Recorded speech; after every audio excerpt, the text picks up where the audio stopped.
இந்த செவ்வாயும் சுக்கிரனும் வந்து காதல் கிரகங்கள், காம கிரகங்கள் அப்படின்னு சொல்லுவாங்க.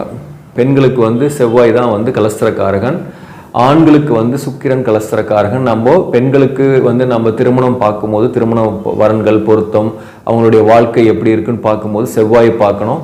ஆண்களுக்குன்னும் போது சுக்கிரனை பார்க்கணும். இந்த செவ்வாய் வந்து ஒருத்தரோட ஜாதகத்துல கேதுவோட அல்லது சனியோட அல்லது ராகுவோட இணைந்து ரொம்ப க்ளோஸா இருக்குனாக்க அதெல்லாம் கூட பார்த்தீங்கன்னாக்க ஒரு தாரதோஷத்தை பெண்களுக்கு ஏற்படுத்தும். ஆண்களுக்கு வந்து பார்த்தீங்கன்னா சுக்கிரனும் கேதுவும் இணைந்து இருக்காங்க, ஆட்சி வீட்டை தவிர சொல்றேன், மற்ற இடங்கள்ல இணைந்து இருக்குனாக அது தாரதோஷத்தை ஏற்படுத்தும். பெண்களுக்குமே கூட பார்த்தீங்கன்னாக்க செவ்வாய் வந்து ஆட்சி வீட்டை தவிர மற்ற இடங்கள்ல, குறிப்பா இந்த கன்னி மிதுனத்துல செவ்வாய் கேது, செவ்வாய் ராகு போன்ற கிரகங்கள், செவ்வாய் சனி போன்ற கிரகங்கள் இணைந்திருக்குன்னா அவங்களுக்கு ஒன்று மேரேஜ் ஆகுது ரொம்ப டிலே ஆகுது.